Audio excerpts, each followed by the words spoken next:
guys, it's your girl Tara Crush back with another review, and this time it is for Sistas on BET. If you haven't already, please hit my subscribe button down at the bottom.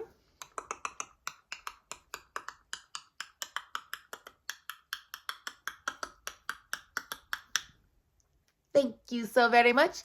And I want to get right into it because a lot happened on this episode, and well, not a whole lot, but enough happened to where I want to make sure I don't miss anything. So let's get right into it.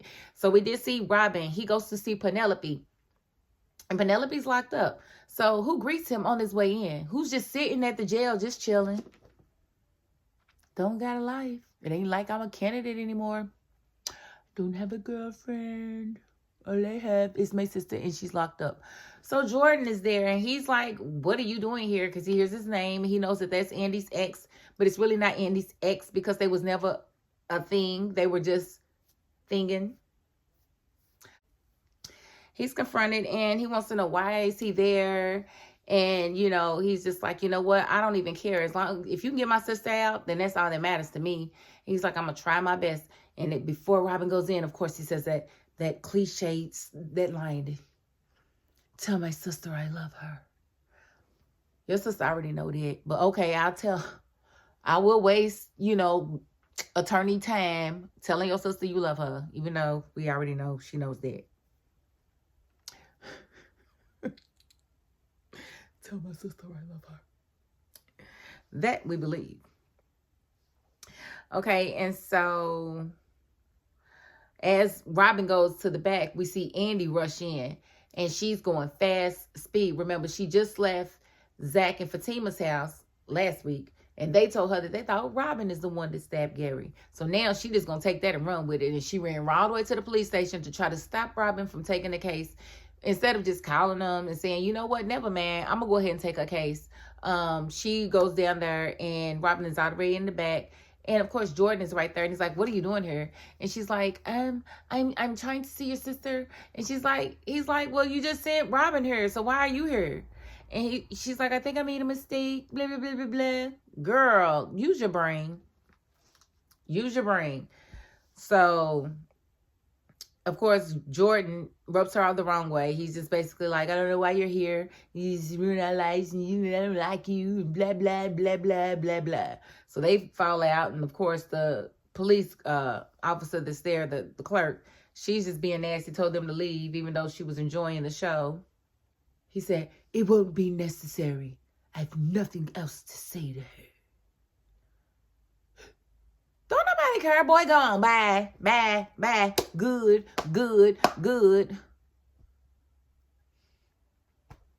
And then we see, I don't like him for her. I don't believe him. It's not doing what it's supposed to do.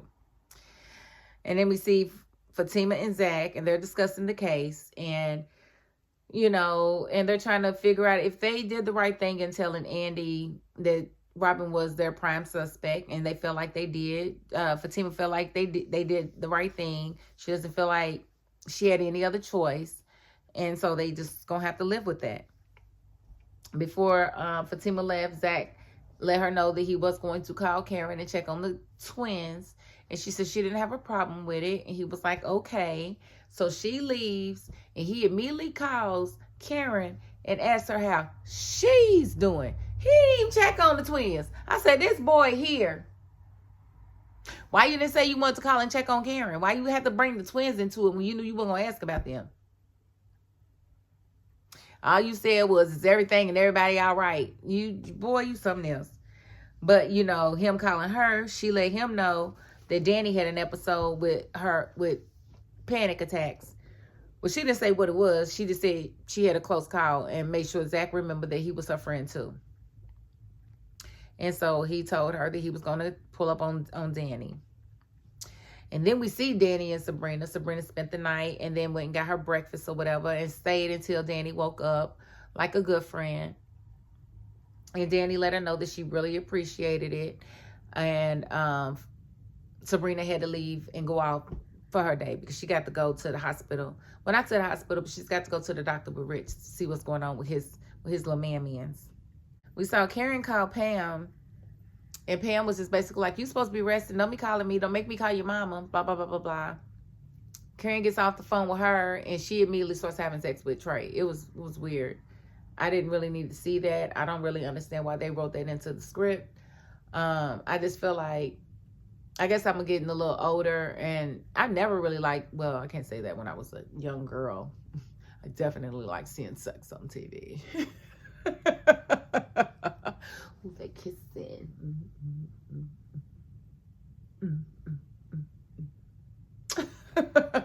I definitely liked it as a child, but as an adult, I don't need to see it.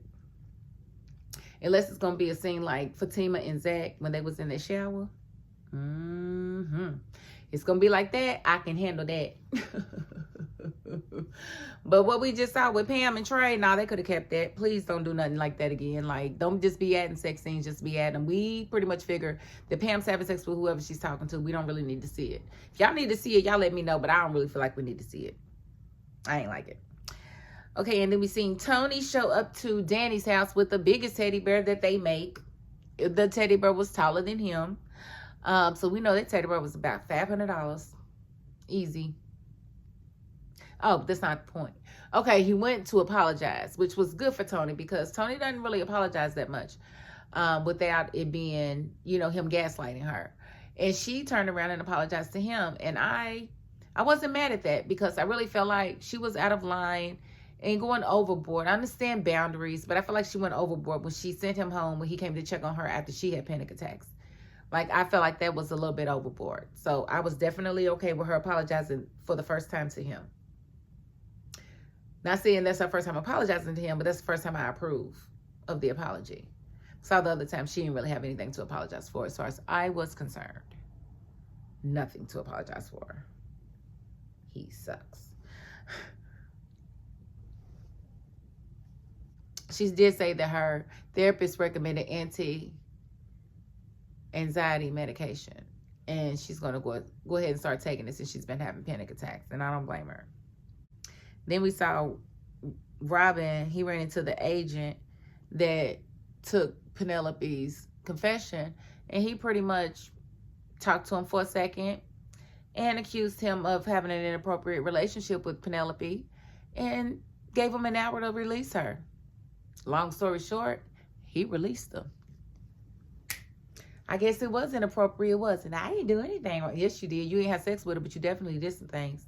The only reason you probably didn't have sex with her is because she was probably healing from miscarrying her baby. I'm just saying.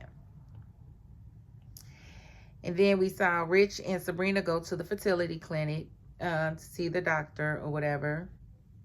They was having a cute little conversation outside, and Sabrina was definitely trying to keep his spirits up. Tell him not to think the worst, not to think anything bad.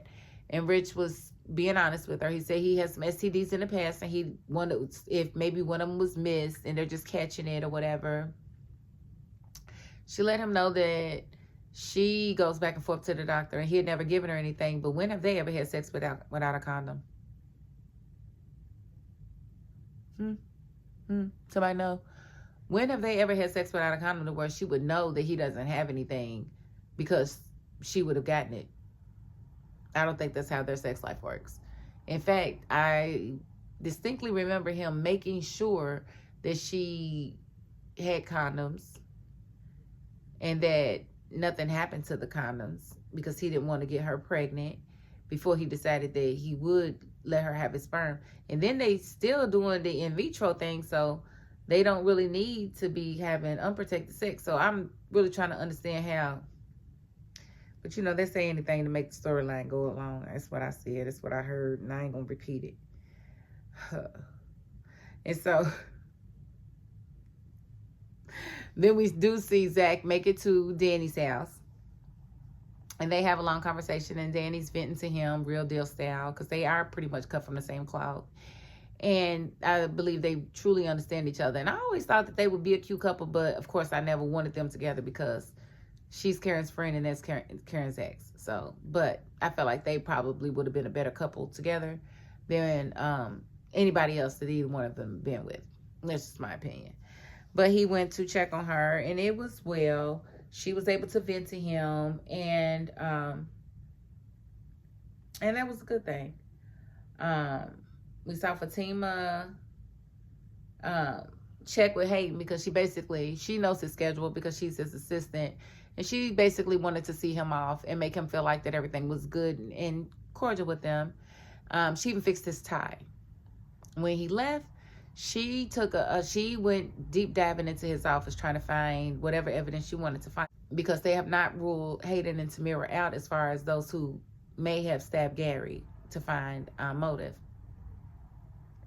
And she's looking through the office, looking through the drawers, and she's like, okay, I gotta get him. She opened the drawer, and then she saw a picture of him, and she took a picture of that picture with his phone, and then sent the picture to her phone. So I don't know how she's gonna play that next. I don't know if she's gonna play it like harassment or what, but she made sure to take the picture of the picture with his phone and send it to her phone. So I don't know what that's gonna mean later.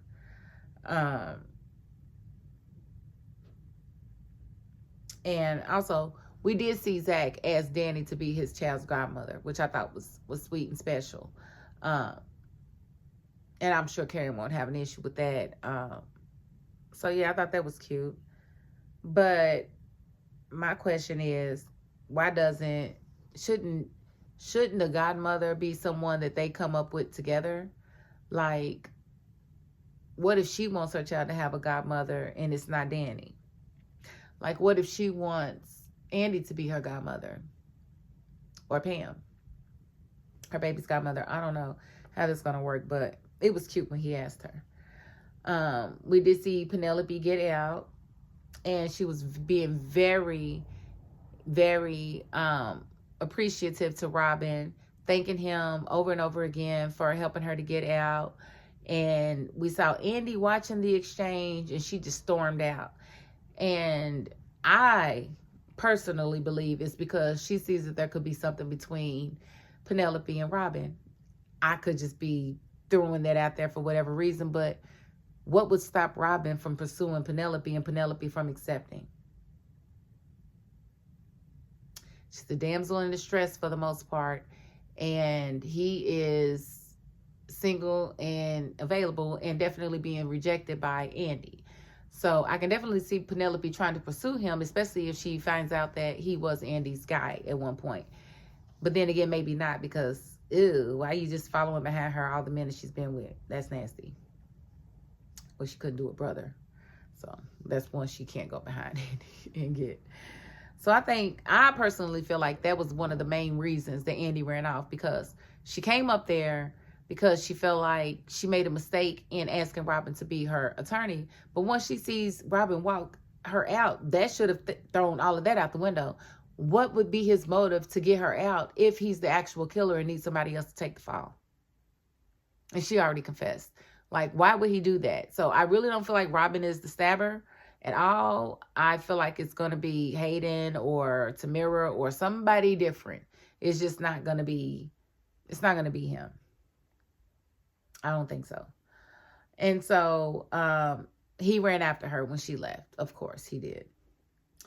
And then we go back to Rich and Sabrina, and we find out that Rich has sickle cell anemia, and that's why they had to call him in, and that's why they're not able to use his sample for the in vitro, because you can't have sickle cell. So I don't know what they're going to do with that. They'll probably just forego fertility all the way around. I would, because if there's nothing wrong with his sperm,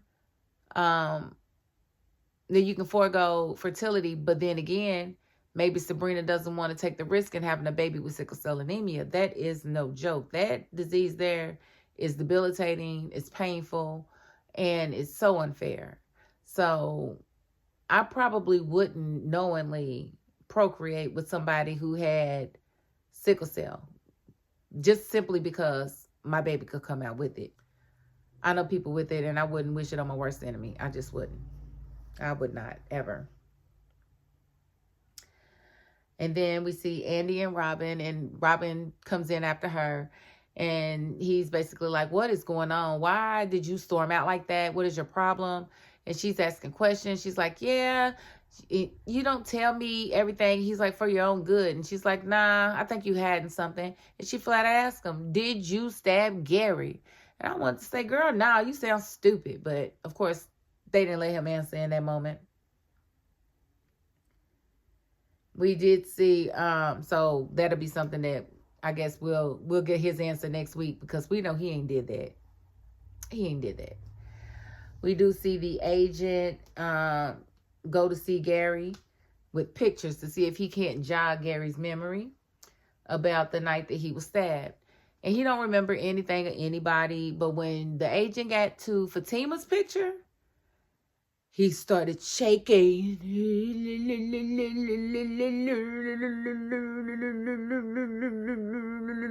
It was her. She did this.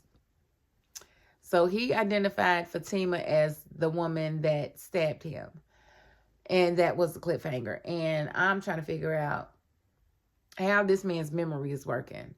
How do you remember just Andy and Fatima? You don't remember nobody else. And you remember Fatima as the woman that stabbed you, when I don't even think it was a woman that stabbed you. That was just, I don't know. It seemed like they just throw that out there. And I don't know what they're going to do with that information, if they're going to actually lock up Fatima or not. But that's where we are right now. We got Mr. I don't remember nothing, remembering who stabbed him, and nothing else besides Andy, which is so crazy. And I told y'all, I felt like that he's faking. I felt like that he was perpetrating. And I felt like he was going to frame Fatima or somebody that did not do this, because he has the opportunity to do so. And what's happening? So again, I don't believe him at all. I don't believe that he doesn't have his memory. I believe he does have his memory. And I believe he's choosing to display a selective memory. So we'll see how it goes. Now, I think I covered everything. I could be wrong. But if I didn't, put it in the chat. Put it in the chat. Put it in the chat. Put it in the chat. And we will talk about it. You know how we do. All right? Okay. And if you haven't already, please hit my subscribe button down at the bottom.